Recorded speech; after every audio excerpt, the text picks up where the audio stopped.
Celebrando los días de la Navidad, días en que se llena de alegría el mundo, porque hacemos memoria histórica del nacimiento de nuestro Señor Jesucristo.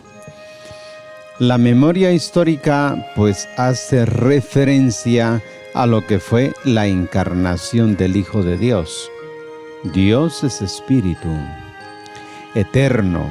Entonces el Padre, origen sin principio, el Hijo de Dios, palabra eterna del Padre, y el Espíritu Santo, la Santísima Trinidad, toman la decisión de enviar a la segunda persona, la palabra eterna, para que se encarne, tomando la condición humana, para que aparezca en el mundo y enseñe a vivir con dignidad como hijos de Dios. Esa es la finalidad de la llegada del Hijo de Dios. Por eso decimos que viene a salvarnos. Salvar, la palabra salvación significa pues dar la vida, pero la vida auténtica. Y la única vida auténtica es la que viene de Dios. Y enseñándonos Él a vivir como hijos de Dios, con su propia manera de ser, pues nos va mostrando qué actitudes se deben vivir respecto a la filiación con Dios. La venida del Hijo de Dios ha hecho posible que los que creemos en Él también participemos de su misma vida. Y es Jesucristo quien nos ha adoptado como hijos y somos parte de su cuerpo. Por eso Él es la cabeza y nosotros somos su cuerpo. Al hablar entonces de redención, de salvación, de liberación, Él viene pues a salvarnos. Esa es la misión que trae el Hijo de Dios. Esta misión comienza pues celebrándose históricamente, es su nacimiento. Tampoco es que nos fijemos en el 25 de diciembre como una fecha exacta de la venida o del nacimiento del Hijo de Dios. Es una fecha que se puso en los comienzos de la Iglesia para celebrar cómo la luz vence las tinieblas. Los romanos pues celebraban el Día del Sol el 25 de diciembre y celebraban el triunfo del sol, el sol natalicio. Decían ellos, vence las tinieblas, pero era una fiesta pagana. Ahora lo que ha hecho el cristianismo es hacer de esa fiesta pagana en la evangelización celebrar al sol de justicia que nace de lo alto. Ahora bien, los textos que vamos a leer en estos días son textos importantes. Leamos el primero. El texto de San Lucas en el capítulo 2 nos da las indicaciones históricas para mostrarnos el contexto en el cual nació el Hijo de Dios. Por aquel entonces se publicó un edicto de César Augusto por el que se ordenaba que se empadronase todo el mundo. Este primer empadronamiento tuvo lugar siendo Cirino gobernador de Siria. Todos fueron a empadronarse, cada cual a su ciudad. También José subió desde Galilea, de la ciudad de Nazaret a Judea, a la ciudad de David, llamada Belén, por ser él de la casa y familia de David, para empadronarse con María su esposa, que estaba encinta. Mientras estaban allí se le cumplieron los días del alumbramiento, y dio a luz a su hijo primogénito. Lo envolvió en pañales y lo acostó en un pesebre, porque no tenían sitio en el albergue. Había en la misma comarca unos pastores que dormían al raso y vigilaban por turno durante la noche su rebaño. Se les presentó el ángel del Señor, la gloria del Señor los envolvió en su luz y se llenaron de temor. El ángel les dijo: No temáis, pues os anuncio una gran alegría, que lo será para todo el pueblo. Os ha nacido hoy en la ciudad de David un Salvador, que es Cristo Señor. Esto servirá de señal. Encontraréis un niño envuelto en pañales y acostado en un pesebre. De pronto se juntó con él el ángel, una multitud del ejército celestial que alababa a Dios diciendo: Gloria a Dios en las alturas y en la tierra paz a la gente en quien Él se complace. Hasta aquí el texto, el relato. Lo primero que llama la atención es que nos da datos concretos de lo que serían los gobernantes tanto en Roma como en Jerusalén, datos precisos. ¿Y para qué lo hace el autor? Para decir que la historicidad de la encarnación, la historicidad del nacimiento de Cristo es totalmente real. El acontecimiento es grande. Primero nos sitúa diciendo que cuando sucedían estas cosas, José tuvo que irse a Belén de Judá, y que fue en Belén de Judá donde nació el Hijo de Dios. Todos estos datos nos interesan a nosotros porque luego, después del elemento histórico, viene ahora el mensaje de aquellos que anunciaban la venida del Señor. Por eso dice que el niño, pues cuando nace, es colocado en un pesebre, y luego unos ángeles que se aparecen para dar los mensajes de que el niño ha nacido en una pesebrera. Situémonos en ese punto para poder prepararnos y celebrar el nacimiento del Señor. Lo primero a lo que nos tenemos que ajustar es a este dato histórico. El Señor nace. ¿Y dónde nace? Nace en un pesebre. Un pesebre, entre los griegos, una pesebrera, era un lugar donde pues abrevaban los animales, donde también se les daba el alimento. Por tanto, el autor, aquí nuestro querido San Lucas, nos está diciendo que el que nace es el alimento. Nace el alimento. ¿Para quiénes? Para todos aquellos que queremos alimentarnos del pan de vida. ¿Dónde ha nacido? Ha nacido en Betlehem, que significa la casa del pan.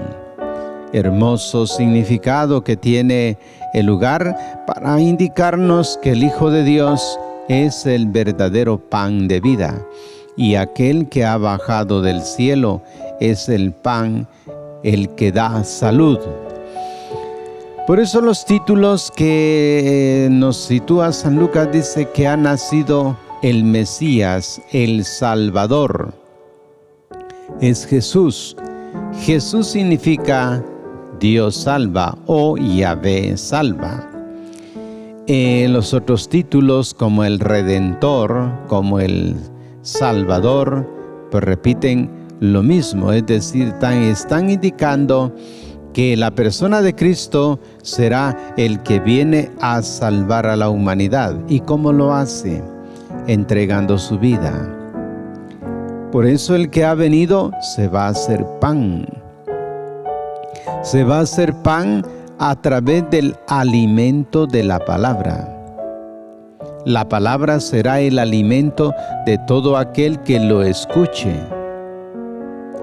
Y no solo será palabra, también será alimento eucarístico.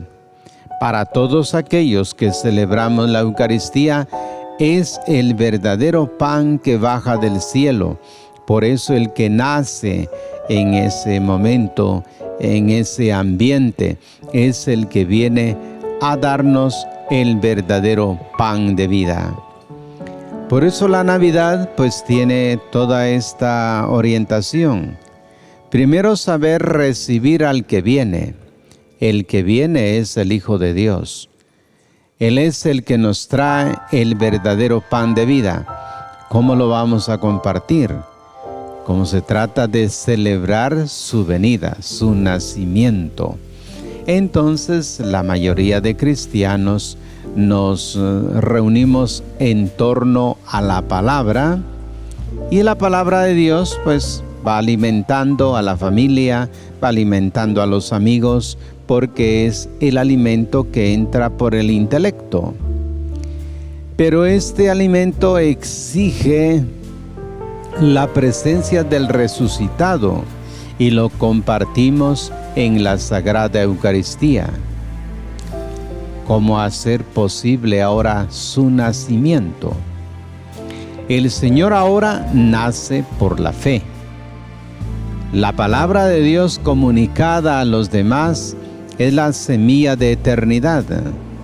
Y cuando alguien recibe la palabra, es Cristo. La palabra que se encarnó en María se encarna nuevamente a través de la audición, baja al corazón, y cuando ya esta semilla de eternidad ha entrado en lo profundo del ser humano, esta palabra comienza a nacer y el creyente comienza ese proceso de un nuevo nacimiento.